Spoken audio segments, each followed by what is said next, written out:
Hi friends, ഇന്ന് നമ്മൾ നോക്കാൻ പോകുന്നത് നമുക്ക് എങ്ങനെ വിൻഡോസ് 11 ഇൻസ്റ്റാൾ ചെയ്യാം, വിൻഡോസ് 11 എങ്ങനെ ഡൗൺലോഡ് ചെയ്യാം എന്നുള്ളത് നോക്കാൻ പോകുന്നത്. ഡൗൺലോഡ് ചെയ്യുക പറഞ്ഞു കഴിഞ്ഞാൽ നമുക്ക് എന്ത് ചെയ്യാൻ പറ്റും, ബഗ്സ് ഒന്നും ഇല്ലാത്ത, നമുക്ക് ക്രാക്ക്ഡ് അല്ല, നമുക്ക് എന്ത് ചെയ്യാൻ പറ്റും, ഒറിജിനലായിട്ടുള്ള അതുപോലത്തെ ഒരു വേർഷൻ മൈക്രോസോഫ്റ്റ് പ്രൊവൈഡ് ചെയ്യുന്നതാണ്. പക്ഷേ ടെക്നിക്കൽ പ്രിവ്യൂ ആണ്, നമുക്ക് 6 മാസം വാലിഡിറ്റി ഉള്ളൂ. നമുക്ക് എന്ത് ചെയ്യാൻ പറ്റും, ഫ്രീ ആയിട്ട് നമുക്ക് അത് ഉപയോഗിക്കാൻ പറ്റും. ഓക്കെ, അപ്പോൾ അത് കാശ് കൊടുക്കണം നമുക്ക് സ്റ്റഡി പർപ്പസിനും, അതുപോലെ അതിൻ്റെ ടെക്നിക്കലായിട്ട് പുതിയ വേർഷൻ എങ്ങനെ ഇറങ്ങിയിട്ടുള്ളത് അങ്ങനത്തെ കാര്യങ്ങളൊക്കെ ചെക്ക് ചെയ്യാൻ പറ്റും. അപ്പോൾ അതിന് നമുക്ക് എന്ത് ചെയ്യേണ്ട, കാശ് കൊടുത്ത് പർച്ചേസ് ചെയ്യേണ്ട ആവശ്യമില്ല. എന്നാൽ ഡ്യൂപ്ലിക്കേറ്റും അല്ല, ഒറിജിനലാണ്, മൈക്രോസോഫ്റ്റിൻ്റെ സൈറ്റിൽ നിന്ന് നമുക്ക് ഡൗൺലോഡ് ചെയ്യാൻ പറ്റും. അപ്പോൾ അത് എങ്ങനെയെന്നുള്ളത് നോക്കാൻ പോകുന്നത്. അപ്പോൾ ഞാനിവിടെ വിൻഡോസ് 11 ഡൗൺലോഡ് എന്ന് പറഞ്ഞ് ഗൂഗിളിൽ ടൈപ്പ് ചെയ്യുക. അപ്പോൾ നമുക്കിവിടെ ഇതുപോലത്തെ ഒരു ലിങ്ക് ഓപ്പൺ ആയിട്ട് വരും. അതിലിവിടെ ലിങ്ക് ഓപ്പൺ ചെയ്യുക.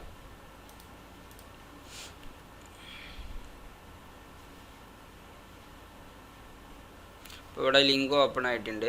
നമുക്ക് അതിന് ശേഷം നമുക്കിവിടെ ചോദിക്കുന്നുണ്ട് ഏത് ഫയലാണ് വേണ്ടതെന്ന് ചോദിക്കുന്നുണ്ട്. അപ്പോൾ നമുക്ക് വിൻഡോസ് 11 ISO ഫയലാണ് വേണ്ടത്.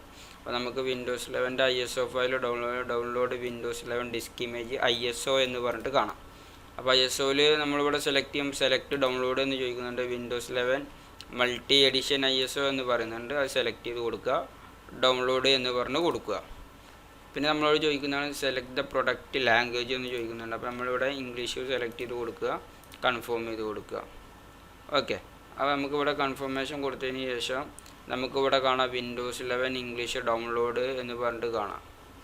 ഓക്കെ, അപ്പോൾ നമുക്കിവിടെ 64 ബിറ്റ് ഡൗൺലോഡ് എന്ന് പറഞ്ഞിട്ട് കാണാം. Windows 11 English 64 bit download. 64 ബിറ്റാണ്, ഇതുവരെ 32 അല്ല, 64 ബിറ്റാണ്. പിന്നെ അതുപോലെ ലിങ്ക് വാലിഡിറ്റി ഇവിടെ 24 അവേഴ്സ് ഉണ്ട്. അതിൻ്റെ ഉള്ളിൽ നമ്മൾ ഡൗൺലോഡ് ചെയ്യണം, ഇല്ലെങ്കിൽ അത് എന്ത് ചെയ്യാൻ പറ്റും, ഓട്ടോമാറ്റിക് എക്സ്പയർഡ് ആയി പോകും. അപ്പോൾ നമുക്ക് ഇവിടെ എന്ത് ചെയ്യുക, 64 ബിറ്റ് ഡൗൺലോഡ് എന്ന് പറഞ്ഞ് കൊടുക്കുക. അപ്പോൾ നമുക്ക് ഇവിടെ തൊട്ട് താഴെ കാണാൻ പറ്റും ഇവിടെ ഡൗൺലോഡ് ആവുന്നത് കണ്ടോ. അപ്പോൾ എൻ്റെ കയ്യിൽ വിൻഡോസ് 11 5.2 GB ഉള്ളത്, എൻ്റെ കയ്യിൽ 6 മിനിറ്റ് ഡൗൺലോഡ് ചെയ്യാൻ പറയുന്നുണ്ട്. അപ്പോൾ നിങ്ങൾ ഇൻ്റർനെറ്റിൻ്റെ സ്പീഡിനനുസരിച്ച് നിങ്ങൾക്ക് ഡൗൺലോഡ് ചെയ്യാൻ പറ്റും. ഇപ്പോൾ ഞാനിവിടെ ഓൾറെഡി ഡൗൺലോഡ് ചെയ്ത് വെച്ചിട്ടുണ്ട്. അപ്പോൾ നമുക്കിവിടെ നോക്കാം. ഇപ്പോൾ ഞാനിതവിടെ ഓൾറെഡി വിൻഡോസ് 11 64 ബിറ്റ് ഡൗൺലോഡ് ചെയ്ത് വെച്ചിട്ടുണ്ട്. ഇതിന് എങ്ങനെ നമുക്കൊരു പെൻ ഡ്രൈവിലോട്ടാക്കാം എന്നുള്ളതാണ് പറയുന്നത്. ഇത് ഒറിജിനലാണ്, പക്ഷേ ടെക്നിക്കൽ പ്രിവ്യൂ ആണ്, 6 മാസം വാലിഡിറ്റി ഉള്ളൂ, ക്രാക്ക് ചെയ്തതല്ല ഇത് ഉപയോഗിക്കുന്നത്. ഓക്കെ, അപ്പോൾ നമുക്ക് ടെസ്റ്റ് പർപ്പസിന് മാത്രം ഉപയോഗിക്കാൻ പറ്റുള്ളൂ. ഓക്കെ, ഇനി നമുക്കിത് പെൻ ഡ്രൈവിലോട്ട് ബൂട്ട് ചെയ്യിക്കാൻ വേണ്ടിയിട്ട് നമുക്കിവിടെ റൂഫസ് എന്ന് പറഞ്ഞിട്ടുള്ള ഒരു സോഫ്റ്റ്വെയർ ഉണ്ട്. റൂഫസ് പറഞ്ഞു കഴിഞ്ഞാൽ നമുക്ക് പെൻ ഡ്രൈവ് വഴിയൊക്കെ ഉപയോഗിക്കാൻ പറ്റുന്ന ഒരു സോഫ്റ്റ്വെയർ. അപ്പോൾ നമുക്കത് പെൻ ഡ്രൈവിലോട്ട് ബൂട്ട് ചെയ്യിക്കാൻ വേണ്ടിയിട്ട് ഈ റൂഫസ് ഞാനിവിടെ ഓപ്പൺ ചെയ്തിട്ടുണ്ട്. അതിന് ശേഷം നമുക്കിവിടെ പെൻ ഡ്രൈവ് കണക്ട് ചെയ്ത് കഴിഞ്ഞാൽ ഇവിടെ നമുക്ക് പെൻ ഡ്രൈവ് കാണാൻ പറ്റും. ഓക്കെ, ഞാൻ ജസ്റ്റ് ഒന്ന് പെൻ ഡ്രൈവ് കണക്ട് ചെയ്യാം. ഇപ്പോൾ ഞാനിപ്പോൾ ഒരു പെൻ ഡ്രൈവ്, ഒരു 8 GB പെൻ ഡ്രൈവ് ഇവിടെ കണക്ട് ചെയ്തിട്ടുണ്ട്. അപ്പോൾ നിങ്ങൾക്ക് ഇവിടെ ഒരു 8 GB പെൻ ഡ്രൈവ് ഇവിടെ കാണാം. അതുപോലെ നമ്മളോട് പിന്നെ പറയുന്നതാണ് ബൂട്ട് സെലക്ഷൻ എന്ന് പറയുന്നുണ്ട് ഇവിടെ. അപ്പോൾ നമ്മളിവിടെ ബൂട്ട് സെലക്ഷനിൽ ഇവിടെ സെലക്ട് എന്ന് പറഞ്ഞ് കൊടുക്കുക. എന്നിട്ട് നമ്മൾ വിൻഡോസ് 11 നമ്മൾ എവിടെ ഡൗൺലോഡ് ചെയ്ത് വെച്ചിട്ടുള്ളത് വെച്ചെങ്കിൽ, ഇപ്പോൾ ഞാനിവിടെ ഡൗൺലോഡ്സിലുള്ളത്. അപ്പോൾ ഇനി നിങ്ങൾ ഡിയിലോ എവിടെയാണെന്ന് വെച്ചെങ്കിൽ ഈ ISO file disk image file എന്ന് പറയുന്ന ഈ 5 GB ഫയൽ ഇവിടെ ഓപ്പൺ ചെയ്ത് കൊടുക്കുക.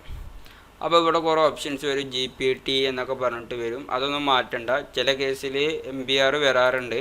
അപ്പോൾ MBR ആവശ്യമുള്ള സമയത്ത് മാത്രം മാറ്റിയാൽ മതി, ഡിഫോൾട്ട് ഉള്ളതുപോലെ തന്നെ കൊടുത്താൽ മതി. എന്നിട്ട് ഇവിടെ വോളിയം ലേബൽ എന്ന് പറഞ്ഞിട്ട് കാണാൻ പറ്റും. ഇത് പെൻഡ്രൈവിൻ്റെ പേരാണ്. ഇത് ഇപ്പോൾ സ്റ്റാർട്ട് എന്ന് കൊടുത്തു കഴിഞ്ഞാൽ ഈ പേരിലേക്കാരം ഇത് വരിക. അപ്പോൾ നമുക്ക് മാറ്റണം എന്നുണ്ടെങ്കിൽ ഇതിവിടെ മാറ്റാൻ പറ്റും. എന്നിട്ട് അതിന് ശേഷം ഇവിടെ സ്റ്റാർട്ട് കൊടുത്തു കഴിഞ്ഞാൽ വിൻഡോസ് 11 ഓട്ടോമാറ്റിക് നമ്മളെ പെൻഡ്രൈവിൽ ബൂട്ടായിട്ടുണ്ടാവും. ഓക്കെ, അപ്പോൾ ഞാനിവിടെ ഓൾറെഡി 10 ഇവിടെ ഇതിൽ ഇൻസ്റ്റാൾ ചെയ്ത് കാരണം ചെയ്യുന്നില്ല.